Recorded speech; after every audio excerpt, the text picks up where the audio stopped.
ನಮಸ್ತೆ ಸ್ನೇಹಿತರೆ, ಇವತ್ತಿನ ಒಂದು ತರಗತಿಗೆ ಸ್ವಾಗತವನ್ನ ಬಯಸ್ತಾ ಇದ್ದೇನೆ. ಇವತ್ತಿನ ಒಂದು ತರಗತಿಯಲ್ಲಿ ಬಹಳ ಒಂದು ವಿಶೇಷವಾದಂತಹ ತರಗತಿ ಆಗುತ್ತೆ ಸ್ನೇಹಿತರೆ.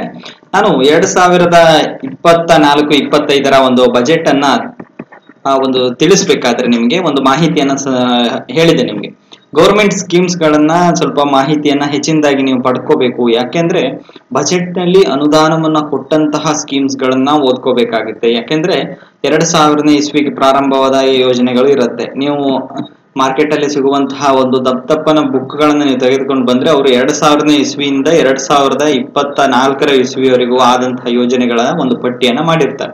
ಈ ಹಿಂದೆ ನಡೆಯುವಂತಹದ್ದು ಯೋಜನೆಗಳು ಅನುದಾನ ಏನು ಬಿಡುಗಡೆ ಆಗ್ತಾ ಇರೋದಿಲ್ಲ, ಅಥವಾ ಆ ಯೋಜನೆಗಳನ್ನು ರದ್ದುಪಡಿಸಿರ್ತಾರೆ. ಅಂತಹ ಯೋಜನೆಗಳನ್ನು ಕೂಡ ಹಾಕಿರ್ತಾರೆ. ಅದು ಸುಮ್ಮನೆ ನಿಮ್ಗೆ ಉಪಯೋಗಕ್ಕೆ ಬರೋದಿಲ್ಲ. ಹಾಗಾಗಿ ಈ ವರ್ಷದ ಒಂದು ಬಜೆಟ್ ನಲ್ಲಿ ಯಾವ ಯಾವ ಯೋಜನೆಗಳಿಗೆ ಅನುದಾನವನ್ನ ಕೊಟ್ಟಿದ್ದಾರೆ ಅಂತಹ ಒಂದು ಯೋಜನೆಗಳ ಬಗ್ಗೆ ಮಾಹಿತಿಯನ್ನ ಇರುವಂತದ್ದು ನಿಮ್ಗೆ ಬಹಳ ಮುಖ್ಯವಾಗುತ್ತೆ. ಅಂತಹ ಯೋಜನೆಗಳು ಯಾವ್ಯಾವ ಇದಾವೆ ಅಂತಾನು ಕೇಳಬಹುದು ನೀವು. ನಿಮ್ಗೆ ಉದಾಹರಣೆ, ಯಾವ ಯೋಜನೆಗೆ ಎಷ್ಟು ಅನುದಾನ ಕೊಟ್ಟಲಾಗಿದೆ ಅಂತಾನು ಒಂದು ಪ್ರಜಾವಾಣಿ ಪೇಪರ್ ಅಲ್ಲಿ ನೀಡಿದ್ದಾರೆ. ಪ್ರಜಾವಾಣಿ ಪೇಪರ್ ಅಲ್ಲಿ ಕೊಟ್ಟಿದ್ದಾರೆ, ಬಜೆಟ್ ಸಂದರ್ಭದಲ್ಲಿ ಕೊಟ್ಟಿದ್ದಾರೆ. ಅದರಲ್ಲಿ ಸುಮಾರು 70 ಯೋಜನೆಗಳನ್ನ ನೀವು ಗಮನಿಸ್ತೀರಾ. ಅದರಲ್ಲಿ 70 ಯೋಜನೆಗಳನ್ನ ಗಮನಿಸ್ತೀರಾ. ಹಾಗಾಗಿ ಆ ಯೋಜನೆಗಳನ್ನೇ ನಾನು ನೀವು ಫೋಕಸ್ ಮಾಡ್ಲಿ ಅನ್ನುವಂತಹ ಒಂದು ನಿಟ್ಟಿನಿಂದ ಆ ಯೋಜನೆಗಳಿಗೆ ಸಂಬಂಧಪಟ್ಟಂತಹ ದತ್ತಾಂಶಗಳ ಬಗ್ಗೆ ಚರ್ಚೆಯನ್ನ ಮಾಡ್ತಾ ಹೋಗ್ತೀನಿ. ಆ ಯೋಜನೆಗಳು ಏನು ಅನ್ನುವಂಥದ್ದನ್ನ ನಾನು ಹಿಂದಿನ ವಿಡಿಯೋದಲ್ಲಿ ಸಾಕಷ್ಟು ಬಾರಿ ನಿಮ್ಗೆ ಪ್ಲೇ ಲಿಸ್ಟ್ ಅನ್ನ ಓಪನ್ ಮಾಡಿದ್ರೆ ಸಿಗುತ್ತೆ. ನಿಮಗೆ ಪ್ಲೇ ಲಿಸ್ಟ್ ಅಲ್ಲಿ ನಿಮ್ಗೆ ಗೌರ್ಮೆಂಟ್ ಸ್ಕೀಮ್ ಅನ್ನುವಂತಹ ಒಂದು ಸೆಕ್ಷನ್ ಅಲ್ಲಿ ನಿಮ್ಗೆ ಪೂರ್ತಿಯಾದಂತಹ ಒಂದು ಮಾಹಿತಿ ಸಿಗುತ್ತೆ. ಅದನ್ನ ಹೊರತುಪಡಿಸಿ ಯಾವ್ದಾದ್ರೂ ಹೊಸ ಯೋಜನೆಗಳನ್ನ ಚರ್ಚೆ ಮಾಡೋದಿದ್ರೆ ಮಾತ್ರ ನಾನು ಇಲ್ಲಿ ಮಾಡ್ತಾ ಹೋಗ್ತೀನಿ. ಜೊತೆಗೆ ಈ ನಡೆದಂತಹ ಒಂದು ಯೋಜನೆಗಳನ್ನು ಕೂಡ ನಾನು ಇಲ್ಲೊಂದು ದತ್ತಾಂಶಗಳನ್ನ ಹೇಳ್ತಾ ಹೋಗ್ತೀನಿ.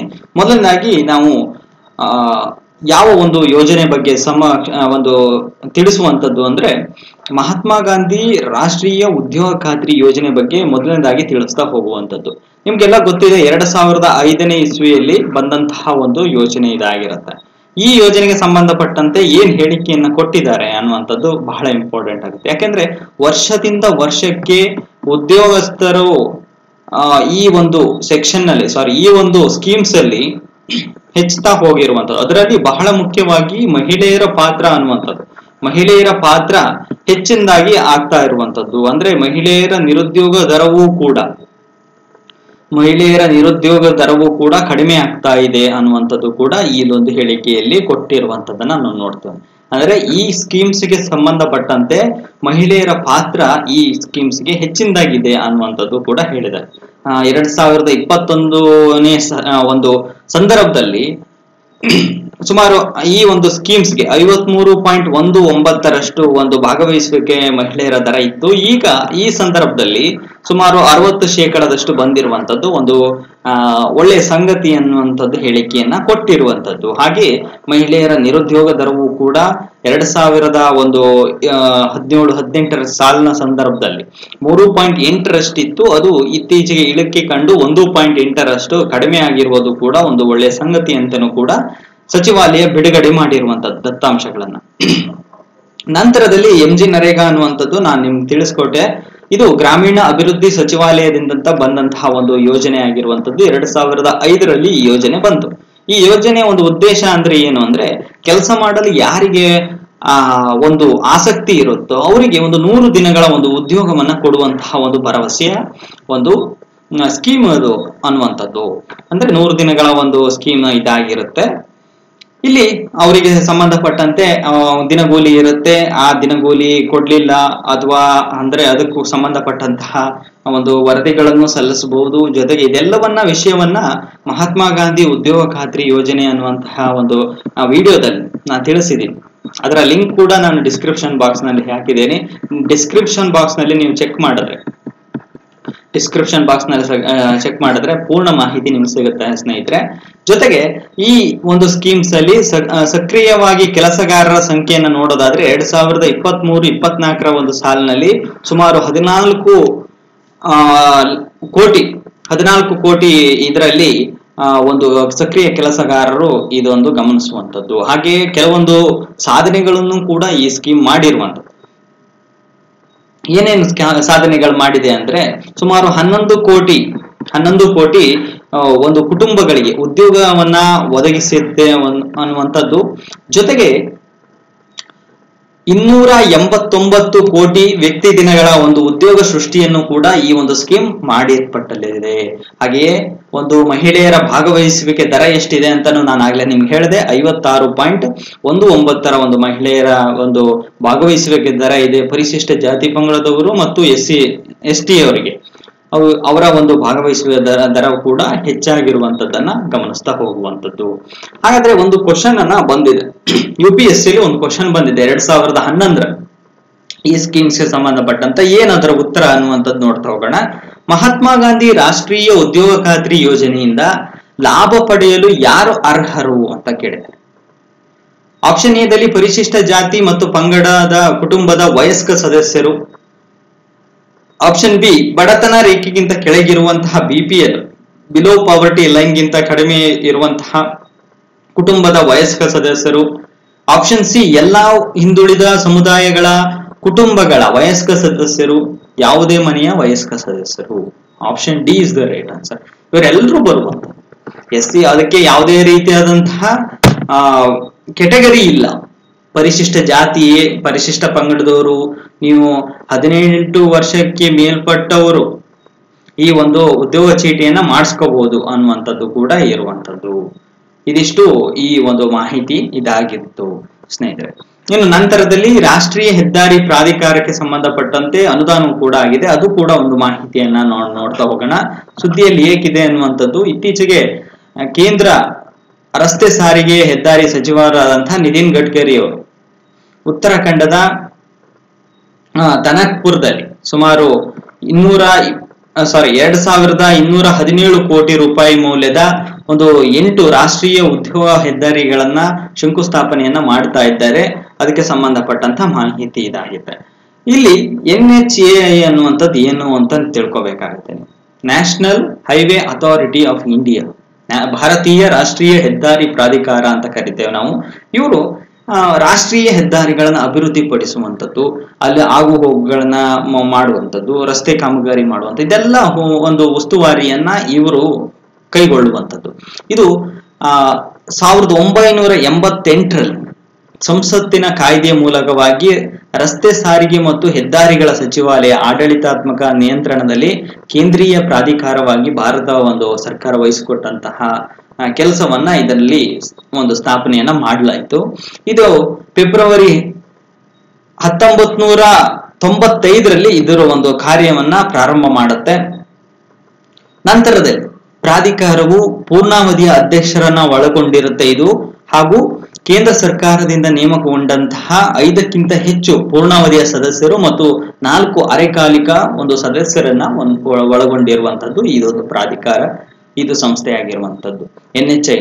NHAI ಇವರ ಒಂದು ನಿಮ್ಗೆ ಕೇಳಬಹುದು, ಒಂದು ಕ್ವಶನ್ ಕೂಡ ಕೇಳಬಹುದು, ರಾಷ್ಟ್ರೀಯ ಹೆದ್ದಾರಿಗಳ ಒಂದು ಏನು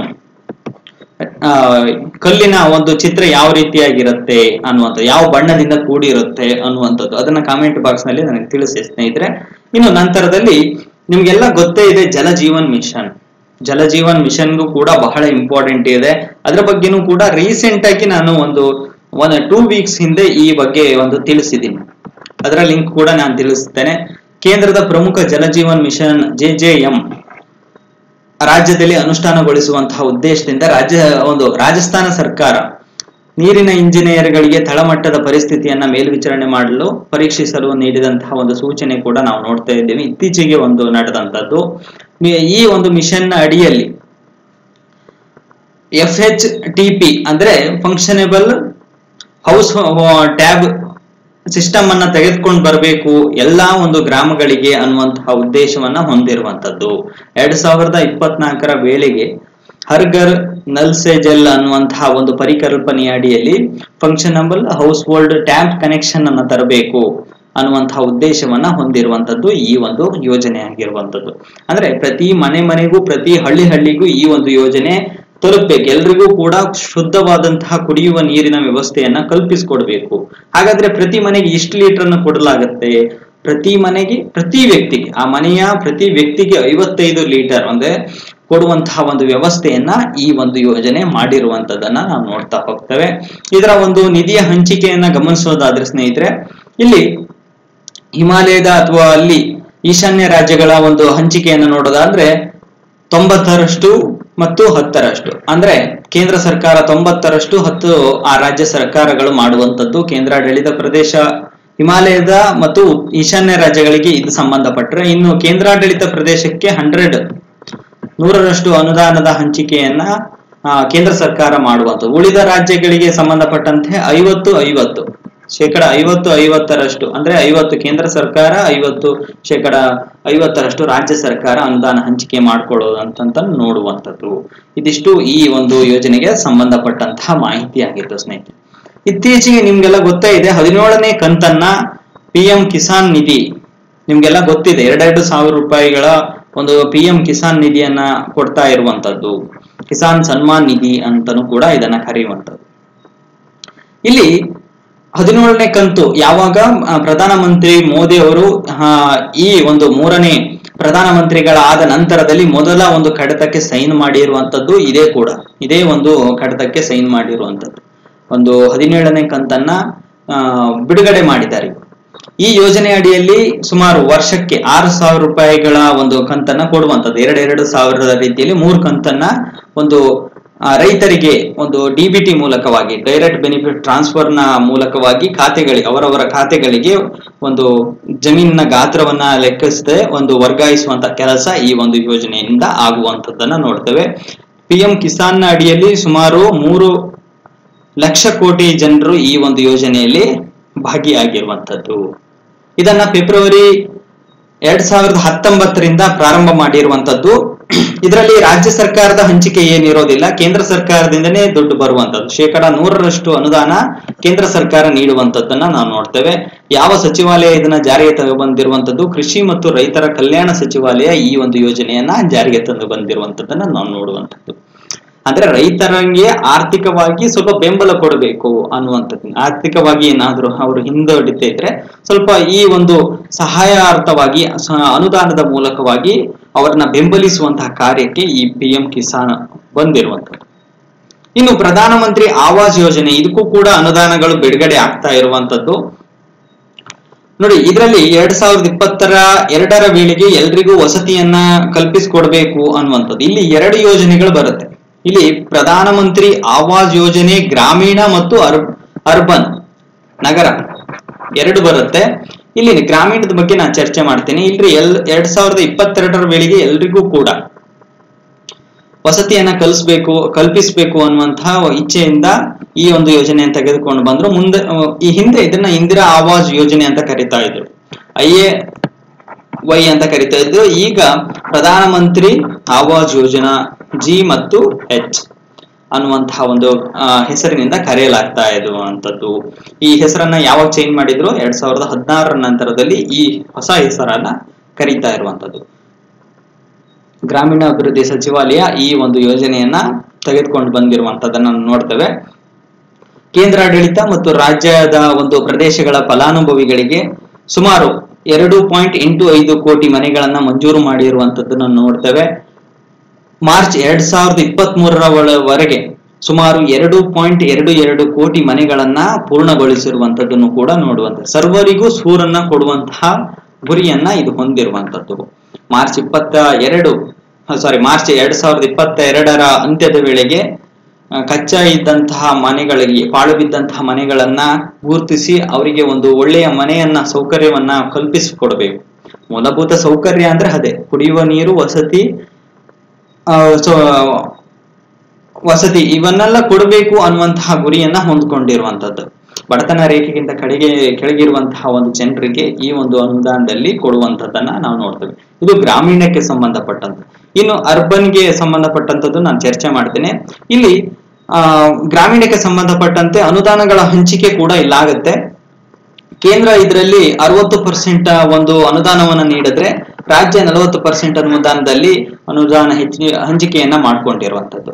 ಇಲ್ಲಿ ಈಶಾನ್ಯ ರಾಜ್ಯಗಳಿಗೆ ಸಂಬಂಧಪಟ್ಟಂತೆ 90% ಕೇಂದ್ರ ಸರ್ಕಾರ ಕೊಟ್ಟರೆ 10% ರಾಜ್ಯ ಸರ್ಕಾರ ನೀಡುವಂತದ್ದು ಕೂಡ ನಾವು ಗಮನಿಸ್ತೇವೆ. ಹಾಗೆ UT ಯೂನಿಯನ್ ಟೆರಿಟರಿ ಮತ್ತು ಕೇಂದ್ರಾಡಳಿತ ಪ್ರದೇಶದಲ್ಲಿ ನೋಡೋದಾದ್ರೆ 100% ಈ ಒಂದು ಕೇಂದ್ರ ಸರ್ಕಾರವೇ ಕೊಡುವಂಥದ್ದು, ಅನುದಾನವನ್ನ ಕೊಡುವಂಥದ್ದು ಕೂಡ ಗಮನಿಸಿಕೊಳ್ಳುವಂಥದ್ದು. ಹಾಗೆ ಪ್ರಧಾನಮಂತ್ರಿ ಆವಾಸ್ ಯೋಜನೆ ನಗರಕ್ಕೆ ಸಂಬಂಧಪಟ್ಟಂತೆ ಇದು ಕೂಡ 2022 ವೇಳೆಗೆ ನಗರದಲ್ಲಿ ಇರುವಂತಹ ಒಂದು ಜನರಿಗೆ ವಸತಿಯನ್ನ ಕಲ್ಪಿಸಿಕೊಡ್ಬೇಕು 2022 ವೇಳೆ ಒಳಗೆ ಎನ್ನುವಂಥದ್ದು ಕೂಡ ಇದರ ಒಂದು ಗುರಿಯಾಗಿತ್ತು. ಇದು ವಸತಿ ಮತ್ತು ನಗರ ವ್ಯವಹಾರಗಳ ಸಚಿವಾಲಯ ಈ ಒಂದು ಜಾರಿಗೊಳಿಸಿರುವಂಥದ್ದು ಈ ಸ್ಕೀಮ್ ಅನ್ನ. ನಂತರದಲ್ಲಿ ಇದನ್ನು ಪ್ರಾರಂಭ ಆಗಿರುವಂತದ್ದು 2015 ಜೂನ್ 25ನೇ ತಾರೀಕಿನಿಂದ ಪ್ರಾರಂಭ ಆಗಿರುವಂತದ್ದನ್ನ ನಾವು ನೋಡ್ತೇವೆ. ಇಲ್ಲಿ ಸುಮಾರು 118.64 ಲಕ್ಷ ಮನೆಗಳನ್ನ ಈಗಾಗಲೇ ಒಂದು ಯೋಜನೆಯಲ್ಲಿ ಮಂಜೂರು ಮಾಡಿರುವಂತದ್ದು. ಹಾಗೆ ಈವರೆಗೆ ಪೂರ್ಣವಾಗಿರುವಂತಹ ಮನೆಗಳ ಸಂಖ್ಯೆ ನೋಡೋದಾದ್ರೆ 83.67 ಲಕ್ಷ ಇಲ್ಲಿವರೆಗೆ ಪೂರ್ಣ ಆಗಿರುವಂತದ್ದನ್ನ ನಾವು ನೋಡ್ತೇವೆ. UPSCಯಲ್ಲಿ ಕೂಡ ಒಂದು ಕ್ವಶನ್ ಇದರ ಬಗ್ಗೆ ಒಂದು ಕ್ವಶನ್ ಕೂಡ ಬಂದಿರುವಂತದ್ದು. ದೀಪಕ್ ಪರೇಖ್ ಸಮಿತಿಯನ್ನ ಯಾವ ಉದ್ದೇಶಕ್ಕಾಗಿ ರಚಿಸಲಾಗಿದೆ ಅನ್ನುವಂಥದ್ದು. UPSC 2009ರಲ್ಲಿ ಈ ಒಂದು ಕ್ವಶನ್ ಅನ್ನ ಕೇಳಿದ್ದಾರೆ. ಕೇವಲ ಅಲ್ಪಸಂಖ್ಯಾತ ಸಮುದಾಯಗಳ ಪ್ರಸ್ತುತ ಸಾಮಾಜಿಕ ಆರ್ಥಿಕ ಪರಿಸ್ಥಿತಿಗಳನ್ನ ಅಧ್ಯಯನ ಮಾಡಲು. ಆಪ್ಷನ್ ಬಿ, ಮೂಲ ಸೌಕರ್ಯಗಳನ್ನ ಅಭಿವೃದ್ಧಿಗೆ ಹಣಕಾಸನ್ನ ಒದಗಿಸುವಂತಹ ಕ್ರಮಗಳನ್ನ ಸೂಚಿಸಲು. ಆಪ್ಷನ್ ಸಿ, ಸ್ಥಳೀಯವಾಗಿ ಮಾರ್ಪಡಿಸಿದ ಜೀವಿಗಳ ಉತ್ಪಾದನೆಯ ಮೇಲೆ ನೀತಿಯನ್ನ ರೂಪಿಸಲು. ಆಪ್ಷನ್ ಡಿ, ಕೇಂದ್ರ ಬಜೆಟ್ನಲ್ಲಿ ವಿತ್ತೀಯ ಕೊರತೆಯನ್ನ ತಗ್ಗಿಸಲು ಕ್ರಮಗಳನ್ನ ಸೂಚಿಸುವುದು. ಆಪ್ಷನ್ ಇದಕ್ಕೆ B is the right answer. ಮೂಲ ಸೌಕರ್ಯಗಳನ್ನ ಅಭಿವೃದ್ಧಿಗೆ ಹಣವನ್ನ ಒದಗಿಸುವ ಕ್ರಮಗಳನ್ನ ಸೂಚಿಸುವಂಥದ್ದು. ಇದಕ್ಕೆ ಸಂಬಂಧಪಟ್ಟಂತದ್ದು ದೀಪಕ್ ಪರೇಖ್ ಸಮಿತಿ. ಇನ್ನೊಂದು ಕ್ವಶನ್ ಕೂಡ ಇದೆ. ಭಾರತೀಯ ಆರ್ಥಿಕತೆಯ ಸಂದರ್ಭದಲ್ಲಿ ಹಣಕಾಸೇತರ ಸಾಲವು ಈ ಕೆಳಗಿನವುಗಳಲ್ಲಿ ಯಾವುದನ್ನ ಒಳಗೊಂಡಿದೆ? UPSC 2020ರಲ್ಲಿ ಕೇಳಿದ್ದಾರೆ. ಇಲ್ಲಿ ಮನೆಗಳಿಂದ ನೀಡಬೇಕಾದ ವಸತಿ ಸಾಲಗಳು, ಎರಡನೇ ಹೇಳಿಕೆಯಲ್ಲಿ ಕ್ರೆಡಿಟ್ ಕಾರ್ಡ್ಗಳಿಂದ ಬಾಕಿ ಉಳಿದಿರುವ ಮೊತ್ತಗಳು, ಮೂರನೇ ಹೇಳಿಕೆಯಲ್ಲಿ ಖಜಾನೆ ಬಿಲ್ಲುಗಳು. ಇದರಲ್ಲಿ ಸರಿಯಾದ ಉತ್ತರವನ್ನ ಆಯ್ಕೆ ಮಾಡಿ ಅಂತ ಕೇಳಿದರೆ option D is the right answer. Option D ದಲ್ಲಿ 1 ಮತ್ತು 2 ಮತ್ತು 3 ಈ 3 ಹೇಳಿಕೆಗಳು ಸರಿಯಾಗಿರುವಂತದ್ದನ್ನ ನಾವು ನೋಡ್ತೇವೆ. ಅಂದ್ರೆ ಹಣಕಾಸೇತರ ಸಾಲಗಳನ್ನ ಯಾವ ಒಳಗೊಂಡಿದೆ ಆರ್ಥಿಕತೆಯ ಸಂದರ್ಭದಲ್ಲಿ ಅನ್ನುವಂಥದ್ದು ಕೂಡ ಇದು ಸಂಬಂಧಪಟ್ಟಂತಹ ಮಾಹಿತಿಯಾಗಿದೆ ಸ್ನೇಹಿತರೆ. ಇನ್ನು ಸಮಗ್ರ ಶಿಕ್ಷಾ ಯೋಜನೆ 2.0 ಅನ್ನುವಂಥದ್ದು ಕೂಡ ಇತ್ತೀಚೆಗೆ ಬಹಳ ಸುದ್ದಿಯಲ್ಲಿ ಇರುವಂತದ್ದು. ಆರ್ಥಿಕ ವ್ಯವಹಾರಗಳ ಕ್ಯಾಬಿನೆಟ್ ಸಮಿತಿಯು 2025-26ರ ಆರ್ಥಿಕ ವರ್ಷದವರೆಗೆ ಶಾಲಾ ಶಿಕ್ಷಣದ ಕಾರ್ಯಕ್ರಮಗಳ ಸಮಗ್ರ ಶಿಕ್ಷಾ ಯೋಜನೆ 2.0 ಅನುಮೋದನೆಯನ್ನ ಮಾಡಿರುವಂತದ್ದು ಕೂಡ ನೋಡ್ತೇವೆ. ಸಮಗ್ರ ಶಿಕ್ಷಾ ಯೋಜನೆಯ ಬಗ್ಗೆ ಸ್ವಲ್ಪ ಮಾಹಿತಿಯನ್ನ ನೋಡೋದಾದ್ರೆ ಇದು ಶಾಲಾ ಪೂರ್ವದಿಂದ 12ನೇ ತರಗತಿಯವರೆಗೆ ಸಂಪೂರ್ಣ ಶ್ರೇಣಿಯನ್ನ ಒಳಗೊಂಡಂತಹ ಶಾಲಾ ಶಿಕ್ಷಣಕ್ಕಾಗಿ ಒಂದು ಸಂಯೋಜಿತ ಯೋಜನೆಯಾಗಿರುವಂಥದ್ದು. ಅಂದ್ರೆ ಶಾಲಾ ಪೂರ್ವದಿಂದ 12ನೇ ತರಗತಿಯವರೆಗೂ ಕೂಡ ಒಂದು ಶಿಕ್ಷಣಕ್ಕಾಗಿ ಒಂದು ಸಂಯೋಜಿತ ಯೋಜನೆಯನ್ನ ತೆಗೆದುಕೊಂಡು ಬಂದಿರುವಂತದ್ದು ಸಮಗ್ರ ಶಿಕ್ಷಾ ಯೋಜನೆ 2.0 ಅನ್ನುವಂಥದ್ದು. ಇದು ಅಂತರ್ಗತ ಸಮಾನ ಮತ್ತು ಕೈಗೆಟುಕುವಂತಹ ಒಂದು ಶಾಲಾ ಶಿಕ್ಷಣವನ್ನ ತಲುಪಿಸುವಂತಹ ಗುರಿಯನ್ನ ಹೊಂದಿರುವಂತದ್ದು. ಇದು ಕೂಡ ಸರ್ವರಿಗೂ ಶಿಕ್ಷಣವನ್ನ ಕೊಡುವಂತಹ ಉದ್ದೇಶವನ್ನ ಹೊಂದಿರುವಂತದ್ದನ್ನ ನಾವು ನೋಡ್ತೇವೆ. ಇದರಲ್ಲಿ ಸರ್ವ ಶಿಕ್ಷಣ ಅಭಿಯಾನ SSA ಅನ್ನುವಂಥದ್ದು ಅದು ಕೂಡ, ಹಾಗೆ ರಾಷ್ಟ್ರೀಯ ಮಾಧ್ಯಮಿಕ ಶಿಕ್ಷಣ ಅಭಿಯಾನ RMSA ಮತ್ತು ಶಿಕ್ಷಕರ ಶಿಕ್ಷಣ TE 3 ಯೋಜನೆಗಳನ್ನ ಈ ಒಂದು ಯೋಜನೆಯಲ್ಲಿ ತೆಗೆದುಕೊಂಡು ಬಂದಿರುವಂತದ್ದು. ಈ ಯೋಜನೆಯು ಸುಮಾರು 1.16 ಬಿಲಿಯನ್ ಶಾಲೆಗಳು, ಸುಮಾರು 156 ಬಿಲಿಯನ್ ವಿದ್ಯಾರ್ಥಿಗಳು ಮತ್ತು 5.7 ಬಿಲಿಯನ್ ಸರ್ಕಾರಿ ಶಿಕ್ಷಕರನ್ನ ಒಳಗೊಂಡಂತಹ ಒಂದು ಪ್ರಾಯೋಜಿತ ಕಾರ್ಯಕ್ರಮ ಇದು ಆಗಿರುತ್ತೆ.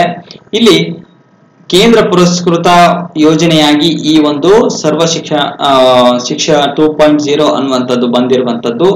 ಇಲ್ಲಿ ನಿಧಿಗಳ ಹಂಚಿಕೆಯನ್ನ ನೋಡೋದಾದ್ರೆ ನಾವೇನ್ PM ಆವಾಸ್ ಯೋಜನೆಯಲ್ಲಿ ನೋಡಿದ್ವಲ್ಲ ಅದೇ ಮಾದರಿಯಲ್ಲಿ 60:40 ಹಂಚಿಕೆಯಲ್ಲಿ, ಅಂದ್ರೆ ಕೇಂದ್ರ ಮತ್ತು ರಾಜ್ಯ ಹಂಚಿಕೆಯಲ್ಲಿ ಈ ಒಂದು ಹಂಚಿಕೆಯನ್ನ ಹೊಂದಿರುವಂತದ್ದು.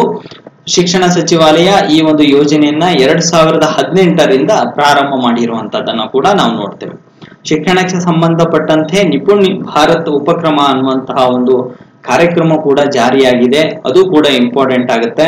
ಈ ಉಪಕ್ರಮದ ಅಡಿಯಲ್ಲಿ ವಾರ್ಷಿಕ ಕಲಿಕಾ ರೂಪಾಯಿ ಪ್ರತಿ ಮಗುವಿಗೆ 500 ರೂಪಾಯಿಗಳ ಒಂದು ಕೈಪಡಿ ಮತ್ತು ಸಂಪನ್ಮೂಲಗಳಿಗೆ ಶಿಕ್ಷಕರಿಗೆ 150 ರೂಪಾಯಿ, ತಳಹದಿಯ ಒಂದು ಸಾಕ್ಷರತೆ ಮತ್ತು ಸಂಖ್ಯಾಶಾಸ್ತ್ರದ ಮೌಲ್ಯಮಾಪನಕ್ಕಾಗಿ ಸುಮಾರು ಪ್ರತಿ ಜಿಲ್ಲೆಗೂ ಕೂಡ 10 ರಿಂದ 20 ಲಕ್ಷ ರೂಪಾಯಿಯನ್ನ ನೀಡಲಾಗ್ತಾ ಇದೆ ಈ ಒಂದು ನಿಪುಣ್ ಭಾರತ್ ಒಂದು ಯೋಜನೆಯ ಅಡಿಯಲ್ಲಿ. ಹಾಗೆಯೇ ಮಕ್ಕಳಿಗೆ ಒಂದು ವರ್ಚುವಲ್ ಕ್ಲಾಸ್ ರೂಮ್ ಗಳನ್ನ ತೆಗೆದುಕೊಂಡು ಬಂದಿದ್ದಾರೆ. ಜೊತೆಗೆ ಡಿಜಿಟಲ್ ಬೋರ್ಡ್ ಗಳನ್ನ